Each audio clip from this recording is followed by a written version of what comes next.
Olá, pessoal, boa tarde a todos. Sejam mais uma vez bem-vindos ao nosso webinar. Uma vez por semana, nós da Grupo Educa estamos aqui com um convidado especial. E esse é o nosso convidado mais do que especial. Todos vocês já acompanham a Grupo Educa, acompanham a Grupo Software, né? O nosso convidado de hoje é o Dr. Carpá, que é professor da Grupo Educa, que é um parceiro da Grupo Software. Ele é uma pessoa que a gente já conversou sobre isso algumas vezes, mas ele é uma pessoa em quem eu me espelho na área condominial. Ele é uma referência para mim, assim como eu sei que ele é uma referência para todos os administradores de condomínio que estão nos escutando hoje. Então, doutor Carpá, seja muito bem-vindo. É sempre um prazer fazer dobradinha com você. A gente está sempre aí no Group Day e você realmente contribui muito para os nossos clientes, né? Eu brinco que a cereja do bolo é quando o doutor Carpá ele vai para o painel e ele começa a falar sobre os assuntos condominiais, o assunto jurídico, que no final das contas é um assunto super importante para o gestor de propriedade. Então, quero te desejar as boas-vindas, agradecer mais uma vez pela oportunidade da gente estar aqui tendo esse bate-papo agora à tarde. O tema que nós escolhemos para hoje é um tema muito importante, mas antes eu vou deixar você dar uma iniciada e aí eu retomo a fala. Com certeza. Primeiro, agradecer, doutora Laiane, é sempre um prazer imenso quando a gente está juntos no Grupo Day, adoro os eventos, agradecer o carinho do Grupo Day, todos os projetos que nós temos juntos, de cursos, eventos, e procuro, logicamente, levar sempre o melhor, trazer experiências práticas para orientar sempre os síndicos, os gestores, advogados e administradores. Estou sentindo falta, nessa época de pandemia, dos maravilhosos Group Days, que além de muito ensinamento, são momentos assim... Pode falar que a gente teve mudança na parte econômica do país, a gente já enxerga mudança na saúde, em todas as áreas teve uma modificação. E aí a gente fala que na vida condominial também não foi diferente. Viver em condomínio, você sempre fala isso, que nunca deixou de ser um desafio.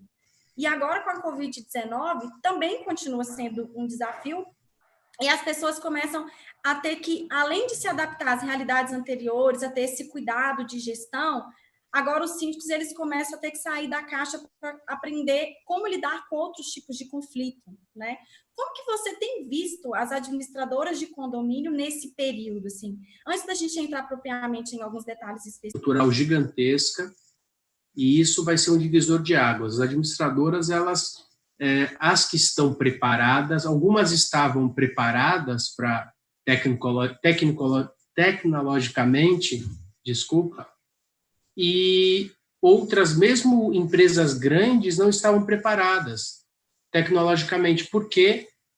Porque não basta ser grande, ela tem que ter uma tecnologia, ela tem que ter um sistema. Logicamente que os clientes do grupo, eles estão aí, eles precisam ter uma estrutura para gerir, mas algumas situações inerentes à gestão, ao gerenciamento, à vistoria, ao malote, nós verificamos que muitas empresas quebraram a cabeça para se adequar. E, com certeza, muita empresa que não está estruturada, muita empresa que deixou aí para um segundo momento os avanços tecnológicos, vão ficar para trás, porque é irrecuperável nesse momento. É difícil achar mão de obra, é difícil achar alguém para instalar, então você precisa de uma VPN, você precisa de um provedor, de um grande servidor, então são investimentos que com certeza vai quebrar aí o budget das empresas menores. Então, aquele administrador, aquela pessoa do papel de pão, da pasta fechada na mão, sem que envie de forma digital, com certeza vai ser substituída nesse momento, assim como em qualquer outra área, qualquer outra situação. Bom, maravilhoso. E você falando sobre isso, né? Falando mais sobre uma parte macro, e a gente vai para alguns detalhes específicos. Aqui na Grupo, a gente tem visto alguns clientes com muito desconforto em relação a algumas tomadas de decisão. E aí eu vou te contar um pouquinho relacionado às áreas comuns. Eu já vi colegas, né, advogados falando que não pode restringir. Já vi colegas falando que sim, que o síndico deve restringir nesse momento. Mas eu confesso que até me surpreendeu um pouco essa divisão de opinião. E nem só por parte de advogado, que é aquele que vai dar aquela consultoria jurídica, mas entre os síndicos também. Então, nesse sentido, se você pudesse assim, auxiliar a gente aí, o que a gente faz em relação às áreas comuns do condomínio? Então, é algo muito complicado e não existe uma lei que deva ser seguida, não existe uma diretriz específica para o condomínio. Então, abre aí margem para interpretação, primeiro do síndico e depois da administradora e também do judiciário. E, infelizmente, nós também não temos uma equalização de decisões ou uma tendência para um ou para outro lado. O que eu tenho buscado é orientar os síndicos com base no que nós temos nos sindicatos, com base no que nós temos dos advogados, dos grandes doutrinadores. Escrevi também alguns pareceres nesse sentido e sempre levando em conta duas situações: o estado de sítio, o estado de necessidade, estudando o que é o estado de necessidade, onde em determinados momentos existem aí a suspensão de garantias fundamentais, historicamente falando, e também existe aí em termos políticos, aonde o executivo passa a emanar leis através de medidas provisórias, substituindo o sistema tripartite de poderes, que seria o judiciário, o legislativo e o executivo. Então, existe aí uma inversão de papéis por uma questão de exceção, e isso no mundo condominial a gente precisa primeiro. O que ocorre? Que consequências a gente tem para o mundo condominial? Primeiro, que o síndico é o poder executivo, então a Assembleia também não consegue se reunir. Então, que seria o poder legislativo ou o poder que daria o respaldo para o síndico. Então, o síndico passa a não ser um absolutista, como a gente tem aí também no estado de exceção, mas alguém que passa a ter poderes decisórios maiores. Em contrapartida, como nós não temos uma lei específica, nós, advogados, representantes de classe, o que nós buscamos? A interpretação desses decretos. Então, se o decreto vai de encontro com a proibição de circulação, se o decreto vai de encontro com a não realização de serviços que não sejam essenciais, a não aglomeração. Alguns municípios, estados, eles inclusive têm os decretos ou as leis são no sentido do que aglomerações acima de 30, 40 pessoas. Então, como a gente traduz isso para o condomínio? O fechamento de áreas comuns, que são locais de aglomeração. É obrigado, é imperioso fechar? Não, não é imperioso. Com base no que eu te passei, com base na Organização Mundial de Saúde, e também eu procuro observar, e desde o começo, o que ocorreu na China, o que ocorreu na Itália, o que ocorreu na Espanha, logicamente que do ponto de vista condominial. Então, todos os condomínios foram fechados, as áreas comuns foram fechadas, inclusive nós tivemos casos na China, logicamente que é muito diferente do nosso, mas onde as pessoas ficaram proibidas de entrar e sair dos condomínios. Então, isso traduzido para o nosso cenário, o síndico passa a ter poderes, sim, de abrir ou fechar áreas comuns, realizando o bom senso. Ele não está obrigado a fechar uma área comum, mas ele está orientado a fechar.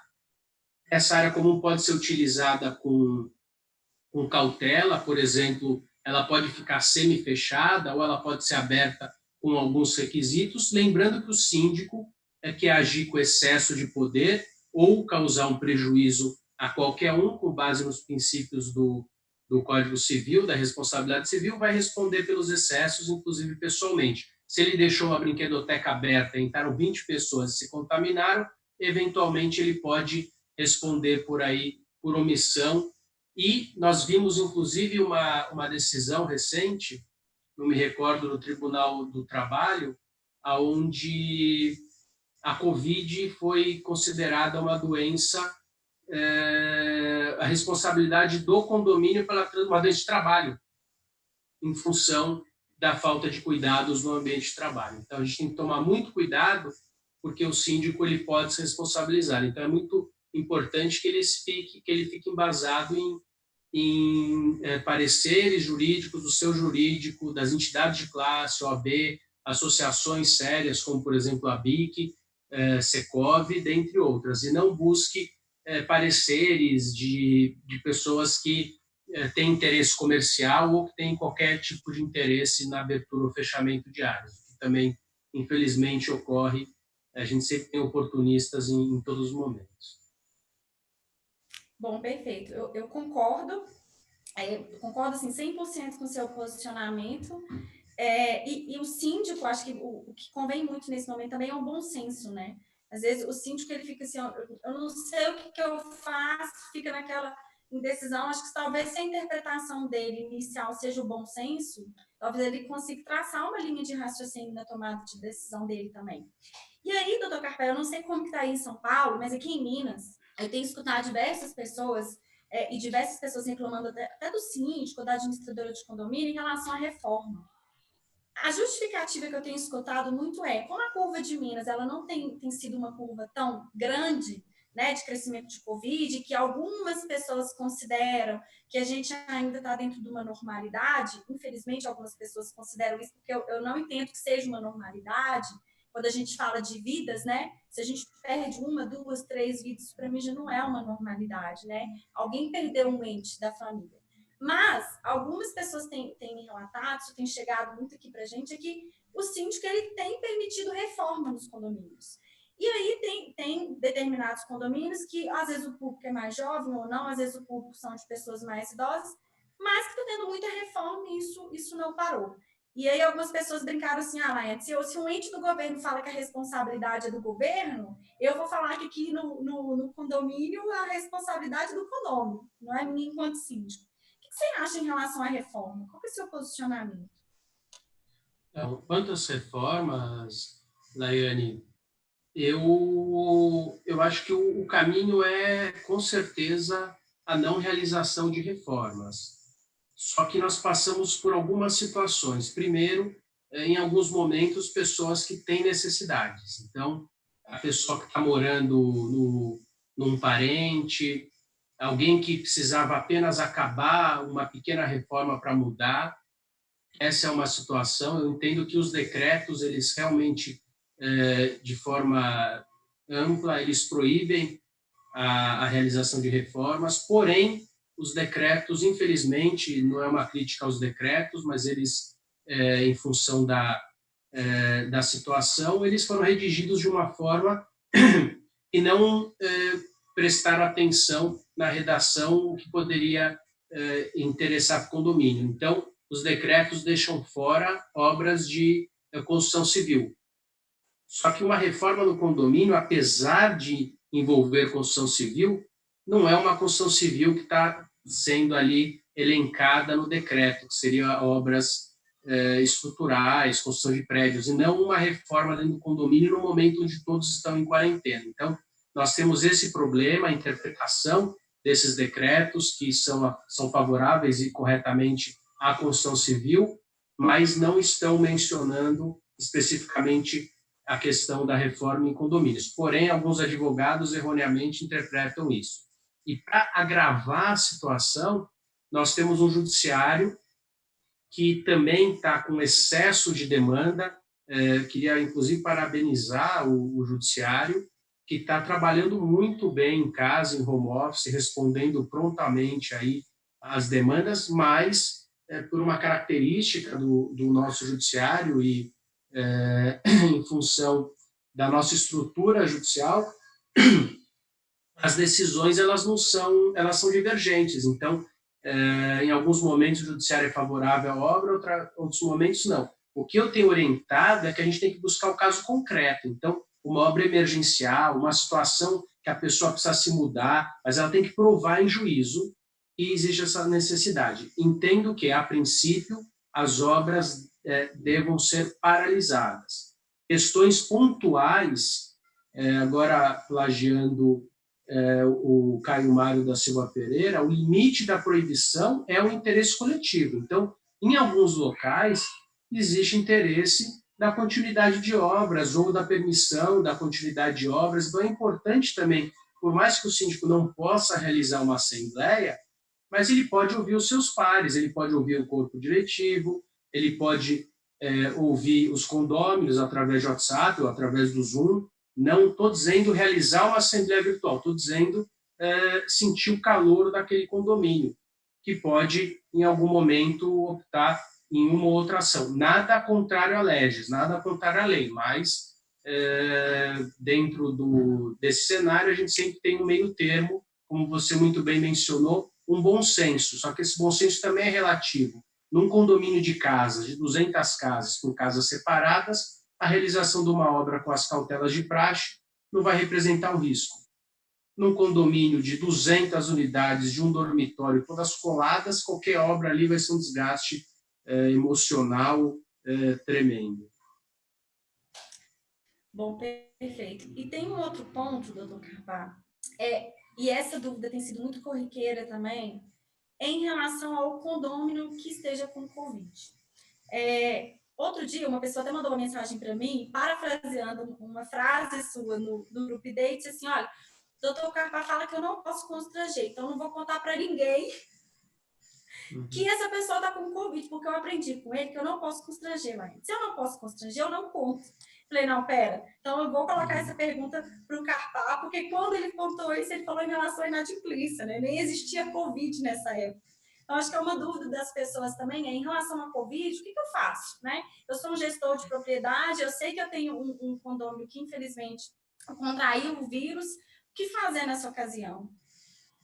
Então, pelo menos, eu vou seguir uma linha lógica. Com certeza, muitas das coisas que eu vou estar passando aqui são situações que são possíveis em momento de Covid, em momento de estado de exceção e que não vão se perpetuar após esse momento. Então, eu entendo que tudo tem que passar por assembleia, a convenção tem que ser respeitada, o regimento, mas estamos em estado de exceção. Assim como o legislativo tem dado lugar para o executivo emanar aí, as suas medidas provisórias, em âmbito federal, estadual e municipal, através de decretos, nós temos também uma inversão de valores dentro do condomínio, onde o síndico ele passa a ter poderes maiores do que ele teria no momento de paz. Então, algumas situações vão ser modificadas. Nessa situação específica, a postura é mais ou menos parecida. Então,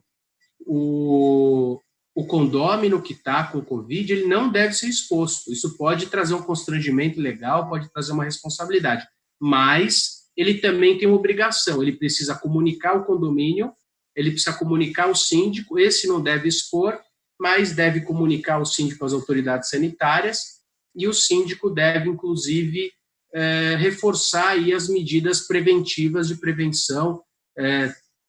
Se as áreas comuns estão sendo utilizadas aí com fechamento parcial, elas devem ser fechadas integralmente, os elevadores devem ser higienizados mais vezes, o recolhimento de lixo deve ser feito sempre com luvas, máscaras, através dos funcionários deve ser redobrada a atenção, as orientações têm que ser redobradas, quer dizer, a pessoa não está ali brincando ou não está querendo expor o condomínio, mas ele não é uma persona não grata no condomínio, ele só precisa respeitar a quarentena, inclusive os decretos, se ele não respeitar essa quarentena, ele está inclusive cometendo um crime contra a saúde, um crime contra a sociedade, e existe inclusive a previsão no Código Penal de disseminação de moléstia grave, é um crime apenado com reclusão. Então ele precisa tomar as cautelas, o condômino, e o condomínio reforçar para que isso não vire um ponto de disseminação de Covid. Imagina um prédio inteiro contaminado, né? O síndico achando, como você bem colocou, que tudo acabou, que agora ele vai fazer uma festa e convida todo mundo. Como tivemos, inclusive, não vou citar nomes, mas com socialites aí fazendo festas. Então, está todo mundo cansado, está todo mundo irritado, mas não é momento de relaxar. A gente, esse relaxamento, conforme os dados que nós temos observado, inclusive no G1, pode representar aí 3, 4 vezes mais o número de pessoas contaminadas. Bom, perfeito, concordo também. Eu acho que esse é um momento realmente de muito cuidado.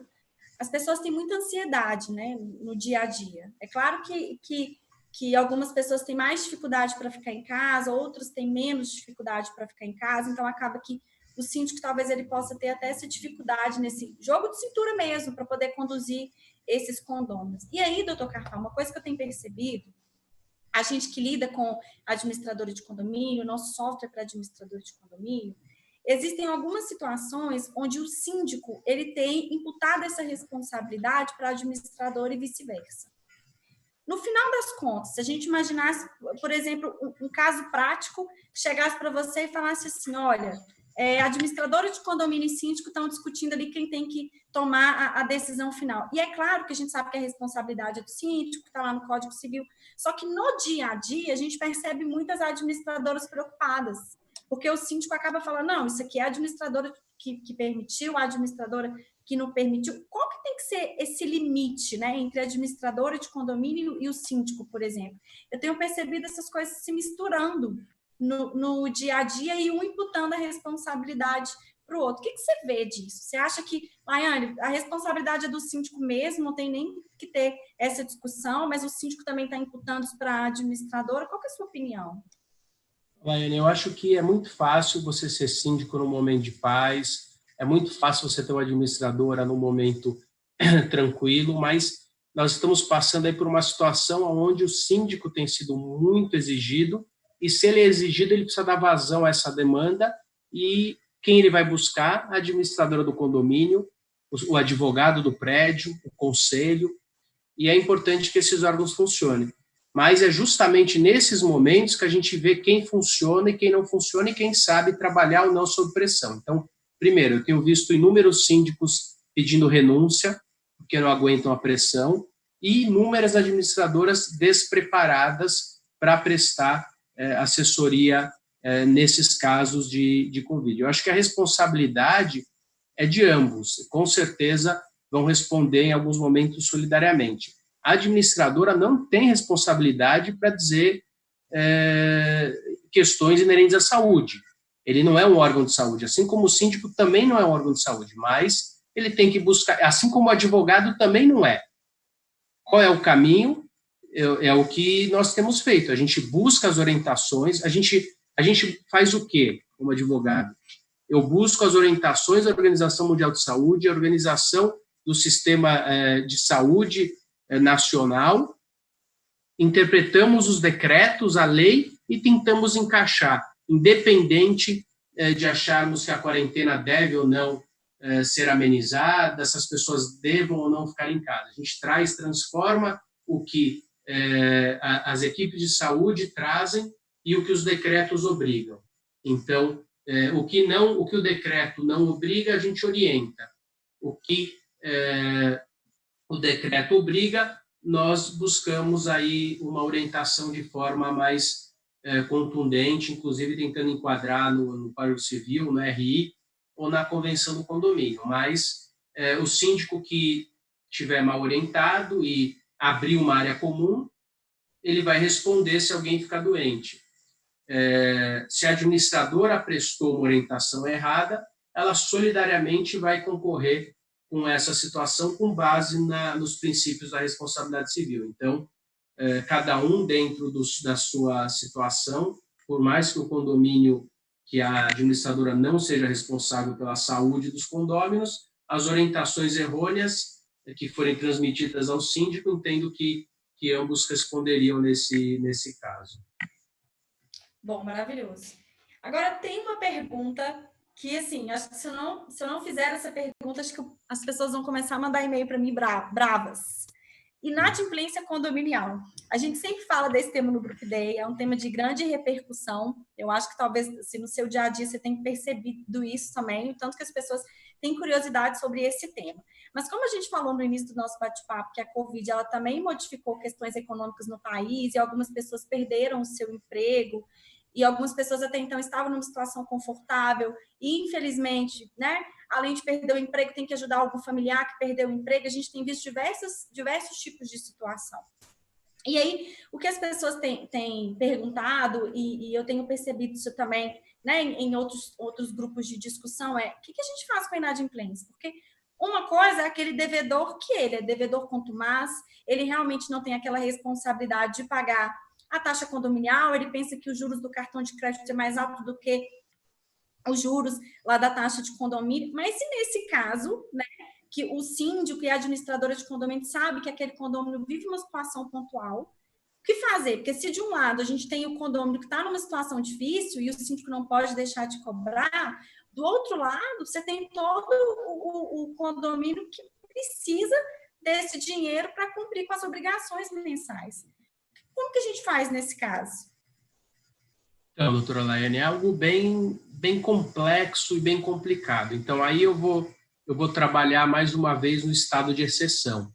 Então, se buscarmos os diplomas legais, o condomínio não pode abrir mão de qualquer juros, multa, correção do condômino que seja inadimplente, mas é um momento de estado de exceção. Então, o que eu tenho orientado os síndicos é, primeiro, diminuir o valor das taxas ordinárias na medida do possível, sem prejudicar o orçamento condominial, suspender o fundo de obras, já que a gente não pode realizar obras nesse momento, lembrando que são medidas administrativas, se o síndico fizer e não for aprovado, ele vai responder. Então, é um momento onde o síndico também está se arriscando, por isso que muitos gestores têm renunciado, eles estão assumindo uma responsabilidade que futuramente pode não ser acatada, pode não ser ratificada, mas é um momento onde o síndico precisa, sim, se arriscar, porque senão ele não vai conseguir gerir o condomínio.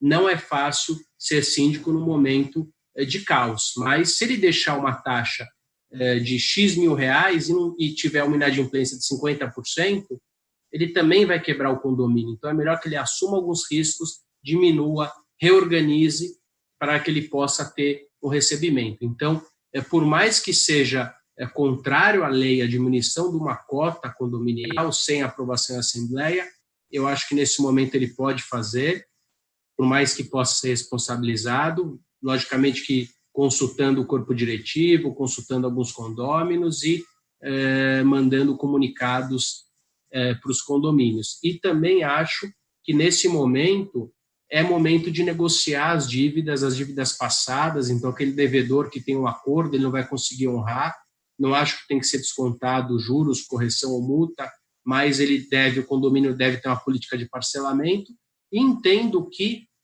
a cota do mês ela deve ser um pouco mais flexibilizada. Então, se a pessoa vai pagar dia 5, ou dia 6 ou dia 7, muita gente está perdendo os empregos, muita gente está segurando o dinheiro, às vezes ela tem o dinheiro para pagar, só que ela não paga porque ela não sabe se ela tem o que comer amanhã.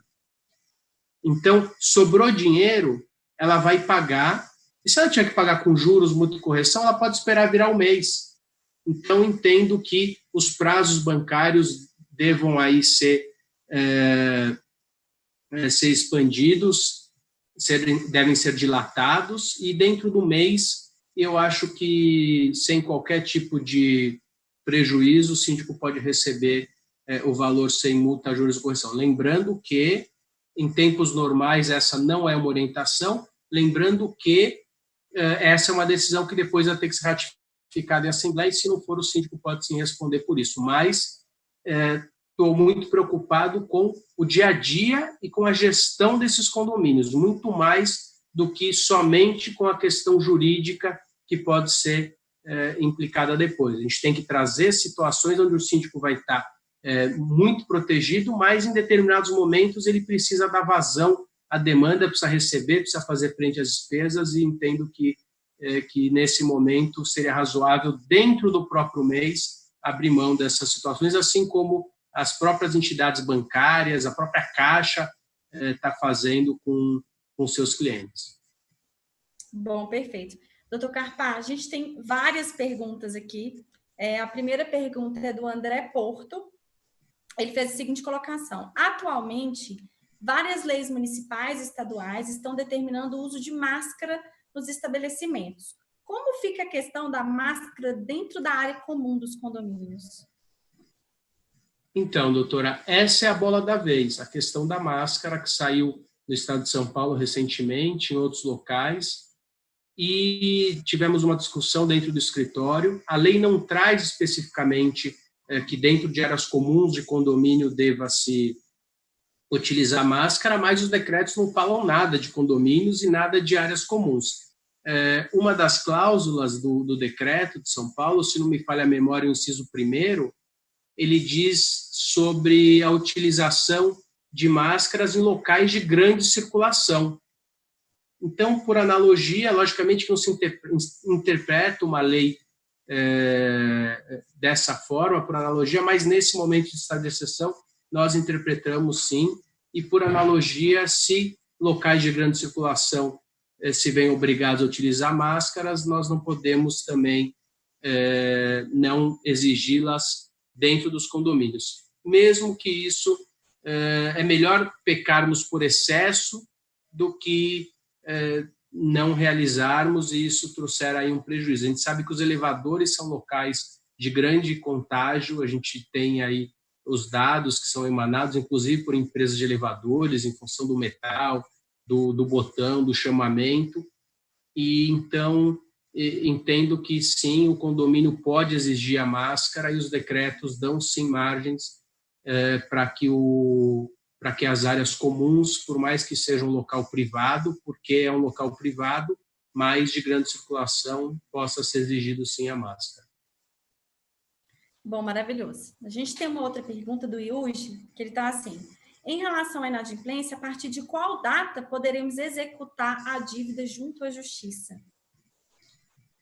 Então, a dívida pode ser executada a partir do primeiro dia de débito. A gente já fala isso bastante no Group Day. Mas é um momento de reanálise. Primeiro, a gente, em momentos normais, a gente não executa uma cota no dia seguinte, salvo se for uma cota de R$10.000, existem condomínios com valores muito altos. Normalmente,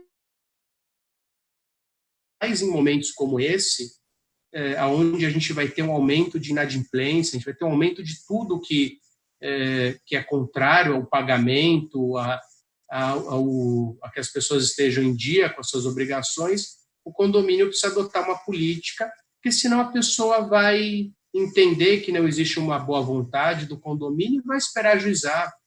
E o judiciário não vai priorizar uma ação de cobrança em função de demandas de maior complexidade, como, por exemplo, as inúmeras liminares que estão sendo pedidas em diversas áreas, suspensões de contrato de locação, prorrogação de mandado síndico, suspensão de obras, suspensão de mudanças, suspensão de locação por aplicativo e outras demandas do âmbito privado, das mais diversas possíveis, financiamento, suspensão de financiamento. Nós temos aí o direito privado foi diretamente atingido com essa Covid e escutei de alguns desembargadores e também através de lives como a nossa, de webinários como o nosso também, e de demandas que nós estamos tendo no escritório. Então, está sendo judicializado muitos casos e o judiciário não vai prestar atenção, não vai correr de forma célere uma cobrança de uma cota condominial, correndo o risco de ser suspensa. A gente teve casos de suspensão de locações, mesmo locações devidas foram suspensas em função desse desequilíbrio econômico que estamos aí passando. Não vi ainda, mas não me traria perplexidade uma sentença dizendo que, em função do atual momento, a cobrança deve ser suspensa por 90 dias ou deve ser parcelada, enfim, por mais que não exista alguns preceitos legais, eu vejo assim, pelo poder que o juiz tem, de emanar aí decisões nesse sentido. Bom, perfeito. A gente tem uma pergunta aqui, acabei de receber pelo celular, e é uma pessoa nova no mercado condominial, e ela está falando assim, quando o doutor Carpá falou de responsabilidade civil, eu ainda estou um pouco confusa. Quando é responsabilidade civil, é o que mesmo? Eu sei que o síndico responde. Ele pode me explicar só mais um pouquinho sobre isso? Como a gente tem muito iniciante, eu acho que assim, pontuar um pouquinho sobre o que é essa responsabilidade civil, talvez a pessoa até consiga entender um pouco mais o nosso bate-papo de hoje. Certo. Primeiro, se você quiser falar aí de antemão, que nós estamos bolando um curso, né, doutora, sobre assembleias de condomínio para iniciantes também. Então, Isso vai mesmo. ser uma questão bem bacana. Esse curso já foi feito em outros locais, agora ele vai ser feito ao vivo no grupo. A nossa dobradinha, né, de sucesso. E a responsabilidade civil, eu tenho inclusive vídeos gravados no YouTube nesse sentido. A responsabilidade civil, a grosso modo, você deve se basear no artigo 186 e 927. Todo aquele que causa prejuízo a terceiros, por ação ou omissão, ele comete um ato ilícito. Então, todas as vezes que você prejudicar alguém, intencionalmente ou não, você comete, pelo direito brasileiro, um ato ilícito. E todo aquele que cometeu um ato ilícito, por força do 927, fica obrigado a reparar. Logicamente, a responsabilidade civil é muito mais complexa do que isso, e tem tipos de responsabilidade civil. Nós temos a objetiva, a subjetiva, por culpa de terceiros, enfim.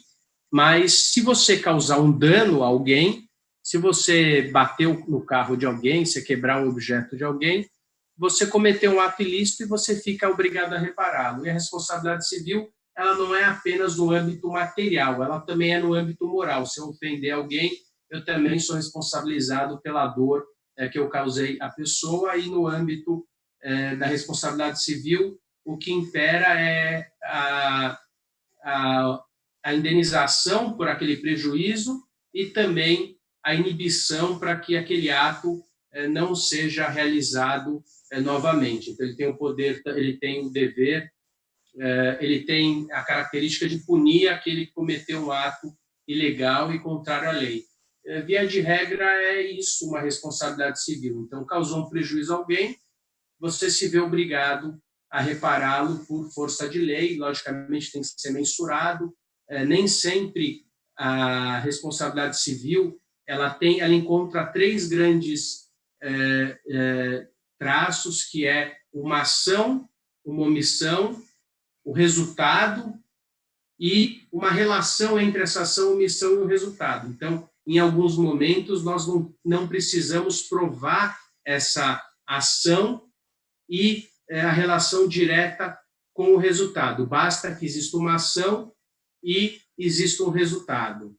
A gente não precisa provar, por exemplo, que a pessoa agiu intencionalmente ou ela teve a responsabilidade por causar a situação. Ela precisa ter, sim, uma relação, mas ela não precisa provar que ela teve culpa nessa situação. É o caso, por exemplo, do Código de Defesa do Consumidor, quando você está num shopping center e roubam o seu carro. Então, só o fato de você estar no shopping center e roubarem seu carro, a responsabilidade já é do shopping center, independente se ele teve culpa ou não. Então, o fato de você ter ido no shopping, ele já assumiu. Porque no Código de Defesa do Consumidor existe uma responsabilidade civil que é objetiva, ou seja, independente da culpa do estabelecimento. A responsabilidade subjetiva é aquela que depende da prova de culpa. Então, o portão caiu no carro, eu preciso provar que o porteiro errou para que o condomínio seja responsabilizado. Mas isso tem mudado também no judiciário e a gente tem observado em sentenças. Eu tenho uma sentença muito interessante do Tribunal de Justiça do Rio de Janeiro, onde o juiz entendeu que a responsabilidade do condomínio era objetiva, independente da culpa do condomínio, em função do risco, em função do exercício da obrigação que tem o condomínio de prestar serviços para os seus usuários. Não sei se fui claro ou se compliquei, Não, bastante. mas não Bastante. é tão simples quanto possa parecer. Não, perfeito. A gente tem uma pergunta aqui que o pessoal está assim: Doutor Carpá, podemos acionar a polícia em caso de visitantes em unidade acima de 10 pessoas? Uma unidade Então, mais de 10 pessoas. Então, não existe um número 10. Uma unidade de 20 metros quadrados, como nós temos em muitos locais com 10 metros quadrados em São Paulo, 15, 3, 4 pessoas já exacerba esse limite e já traz um risco. Então, não é o número 10, é uma quantidade que possa ser considerada aglomeração. E a polícia tem se preparado, sim, em alguns estados, para agir em função dessas situações, dessas aglomerações. Nós temos condomínios, e alguns advogados criticando, eu acho que está certo, proibindo, inclusive, visitantes dentro de condomínios, suspendendo entregas que subam até as unidades, personagens trainers, massagistas, manicures, com certeza traz um risco para um condomínio residencial. Alguns condomínios têm utilizado, inclusive, sistema de medição de febre para que a pessoa seja autorizada. Você pode me perguntar, mas isso não é uma afronta ao direito de propriedade? Não é uma interferência muito grande? Com certeza é. Em momentos de paz isso não seria possível, mas o síndico precisa proteger dentro de um bom senso, de um limite, a sua coletividade. E a proibição de pessoas que transitam e que vêm da rua vai trazer um risco maior. E os decretos são nesse sentido. Paralisação geral, independente de ter lockdown ou não, uma paralisação geral. Então, dentro do condomínio também tem que estar paralisado. Alguns condomínios estão aí em festa ou não entendendo o que está acontecendo. É importante, sim, que no caso de aglomerações, de festas, que as áreas de churrasqueira sejam fechadas, salões de festa sejam fechados, e aglomerações dentro de unidades sejam sim rechaçadas. Nós temos um projeto-lei, o 1179, do senador Anastasia, foi aprovado no Senado e ainda não foi aprovado na Câmara dos Deputados, que inclusive municia o síndico de poderes para interferência no direito privado nesse momento, proibindo a realização de festas, de aglomerações em áreas comuns ou privadas. Perfeito. A gente agora, para a gente começar a finalizar, o William está fazendo a seguinte observação. Uma pergunta. Nessa época onde todos estão trabalhando em home office, como fazer com a obra do terreno vizinho? Ele está com uma demolição no terreno vizinho, só que está todo mundo em casa trabalhando em home office. E aí acaba que, acho que está querendo dizer, ninguém concentra, né? O barulho é perturbador. Excelente. Então, o prédio vizinho está dentro do decreto. Construção civil pode continuar. Só que está trazendo perturbação, direito de vizinhança. Ele tem que tentar chegar a um acordo com essa obra. Se não chegar, ele vai ter que ingressar em juízo e buscar um acordo, que pode ser, por exemplo, começar a obra mais tarde, acabar mais cedo, ou realizar barulho em dias alternados, enfim. Vai ter que se chegar aí a um acordo, a um bom senso, para que a obra não pare, porque ela tem poderes de continuar, e, ao mesmo tempo, não existe um prejuízo para o condomínio. Esse é um dos grandes desafios de todos nós, do judiciário, dos síndicos, mas a gente tem que tentar buscar um equilíbrio da melhor forma possível. Nem sempre é possível, mas o caminho é tentar buscar um equilíbrio. Bom, agora a gente está com uma pergunta aqui muito boa. Essa até eu estou querendo saber demais. Qual o posicionamento do Dr. Carpá sobre a reabertura de condomínios tipo shopping?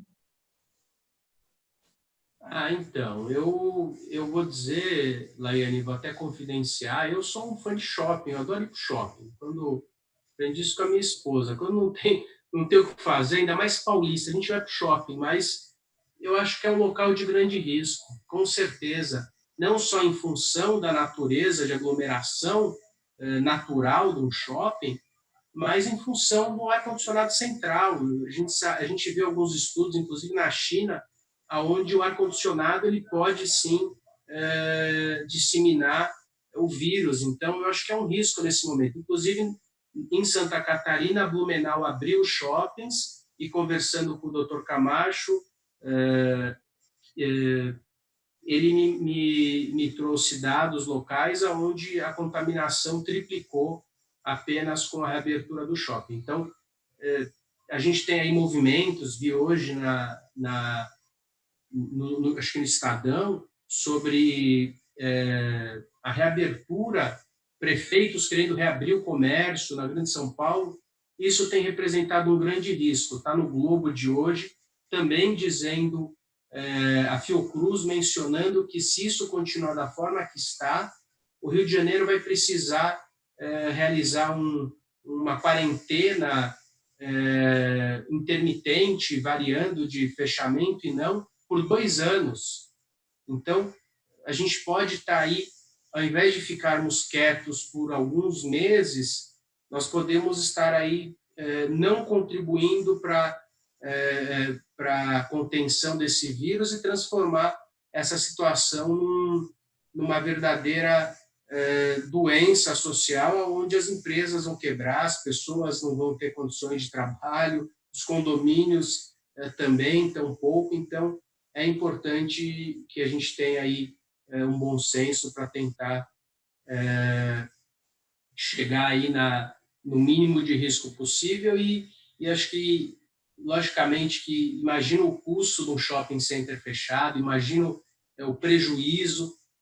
Também li outro dia que os shoppings estão tentando se adequar, abrindo as garagens para que as pessoas façam tipo um drive-thru, as lojas funcionem. Então, é o momento de se reinventar e acho, apesar de dizer isso com dor no coração, adoraria ir para o shopping, sentar num bom restaurante, fazer umas compras. Preciso voltar para o shopping, pegar meus ternos, meu óculos, mas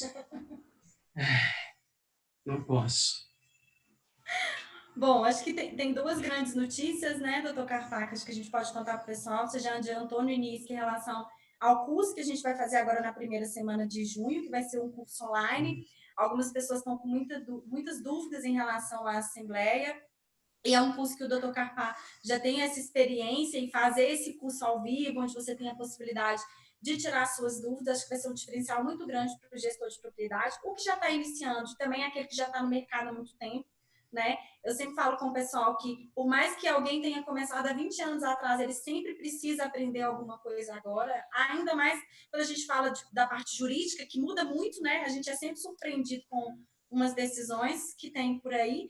E a outra novidade, que eu nem sei se eu posso contar, mas eu vou contar, se ele ficar bravo comigo, depois ele puxa minha orelha, é que em breve a gente vai ter o livro do Dr. Carpá, né? Vai estar disponível aí nas livrarias, as pessoas podem adquirir, eu tenho certeza que vai ser um case de sucesso. E, doutor Carpá, ela não vai conseguir interagir com a gente, mas a gente tem uma aluna na Grupo Educa, que é a aluna que chama Angélica. Ela realmente tem uma admiração muito grande por você.